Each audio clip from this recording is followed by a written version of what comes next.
Bienvenue dans Éveil et Résonance, le podcast qui t'invite à ralentir, à respirer et à t'ouvrir à la sagesse qui réside en toi. Je suis Patricia Lacoma, coach de vie et créatrice de ce lieu de partage et de réflexion. Ici, je partage avec toi des clés pour nourrir ton bien-être intérieur, retrouver ton équilibre et t'accompagner dans ce voyage merveilleux qu'est la vie. Au travers de réflexions, de témoignages inspirants, de conseils pratiques, mais aussi de moments de calme et de silence, ce podcast est un espace où tu peux t'autoriser à être pleinement toi. Que tu sois en quête de sens, que tu cherches à surmonter des obstacles ou simplement à te reconnecter à ton âme, à ton intuition, tu es au bon endroit. Et si tu écoutes ce podcast, ce n'est pas par hasard, tu as été guidé.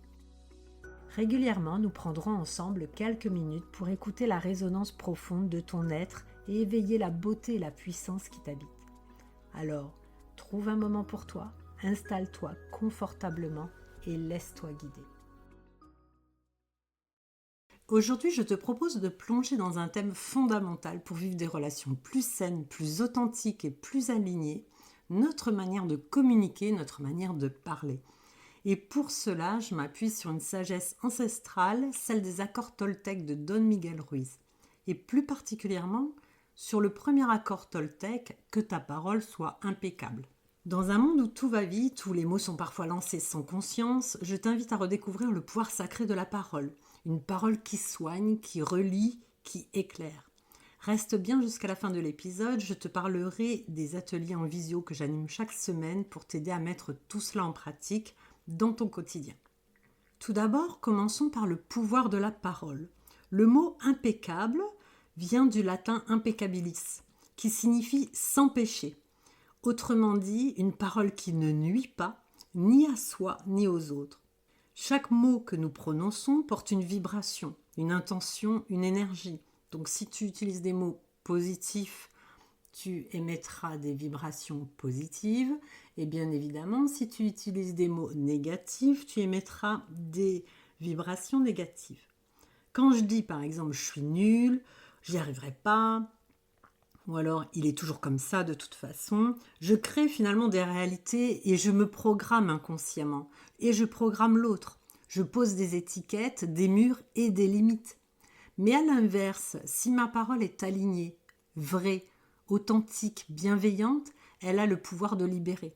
Et elle devient un acte d'amour, de reconnaissance, de clarté et d'authenticité. La parole, c'est donc comme une graine. Ce que tu sèmes finit par pousser, en toi et dans le cœur de l'autre. Voyons maintenant la manière dont tu te parles. Avant même de parler aux autres, on passe nos journées à se parler à soi-même. Et très souvent, sans même s'en rendre compte, inconsciemment, on se tient un discours dur, exigeant, parfois même violent. On se juge, on se critique, on se compare, et tout cela finit par miner notre confiance, notre énergie et notre joie. Aujourd'hui, si on faisait un petit pas vers plus de douceur, je te propose un petit exercice tout simple. Ferme les yeux quelques instants et repense à une situation récente dans laquelle tu t'es senti en difficulté. À ce moment-là, quel est le discours intérieur que tu te tenais ? Est-ce que c'était encourageant ou est-ce que c'était dénigrant ? Est-ce que tu étais bienveillant envers toi-même ou tu te critiquais ? Certainement que tu étais assez dans un discours négatif. Et maintenant, imagine que c'est ta meilleure amie qui vit cette même situation et qui te raconte en fait ce qu'elle a vécu et ce qu'elle a ressenti. Qu'est-ce que tu vas lui dire ? Est-ce que pour lui parler, tu vas utiliser les mêmes mots que tu as utilisés pour toi-même ? Pas du tout. Tu vois la différence ? En fait, on est plus dur même avec soi-même qu'avec les autres. Et la parole impeccable commence par là, en apprenant en fait à te parler comme à quelqu'un que tu aimes, comme tu parlerais à ta meilleure amie, avec respect, avec bienveillance, avec amour, avec patience aussi et avec encouragement. Et ensuite, il y a aussi la manière dont tu parles aux autres. Dans nos relations, justement, la parole est tout aussi déterminante parce qu'en fait, elle peut construire un pont qui nous relie les uns aux autres, mais elle peut aussi dresser des murs. Et très souvent, on utilise la parole pour accuser, pour blâmer, faire des reproches. Par exemple, un exemple classique. « Tu m'écoutes jamais ». Ce genre de phrase met de suite l'autre en position de défense et elle crée une distance. Regardons maintenant ce que donnerait cette phrase avec une parole plus impeccable, plus responsable. Quand tu regardes ton téléphone, pendant que je parle, je me sens ignorée, alors que j'ai besoin de me sentir écoutée. Peux-tu poser ton téléphone un instant ? Tu vois la différence ? En fait, c'est une parole qui dit la vérité, mais sans violence. Et elle ne nie pas l'émotion, elle l'exprime avec conscience. Et ça, en fait, ce sont les bases de la communication non violente, qui est impérative, en fait, pour justement soigner ta communication, assainir ta relation avec toi-même et avec les autres. Et la communication non violente repose sur 4 piliers. 1. Observer sans juger. 2. Exprimer son ressenti. 3. Identifier son besoin. Et 4. Formuler une demande claire. Donc, le premier point, j'observe sans juger. Donc, quelle est la situation ? Par exemple, quand tu regardes ton téléphone pendant que je parle, voilà, je ne juge pas, c'est factuel, je t'observe. Donc après, j'exprime mon ressenti, je me sens ignorée, j'exprime mon besoin, alors que moi, j'ai besoin de me sentir écoutée. Et donc, je finis par formuler ma demande claire. Peux-tu poser ton téléphone un instant ? En fait, on reste dans une parole ferme, mais non accusatrice.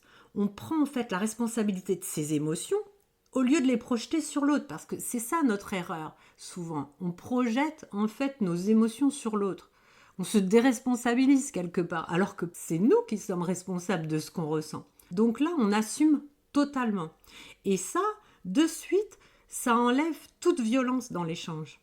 Parce que c'est ça justement une parole impeccable, une parole vraie, consciente et alignée avec ce que je ressens. Donc si je devais te laisser aujourd'hui avec un seul message, ce serait celui-ci. Prends bien soin de tes mots comme tu prends soin de ton jardin intérieur. Observe comment tu te parles, observe aussi ce que tu sèmes dans le cœur des autres. Car une parole donc peut blesser, mais elle peut aussi guérir. Donc, et si chaque jour tu choisis de parler avec plus de clarté, plus d'amour, plus de responsabilité, donc imagine les transformations en toi, dans tes relations, mais aussi autour de toi. Si tu souhaites donc aller plus loin dans ton cheminement, sache que je propose des ateliers de coaching en visio, notamment un programme complet de 7 modules pour reprendre ton pouvoir. Tu trouveras toutes les informations sur ces ateliers collectifs sur mon site.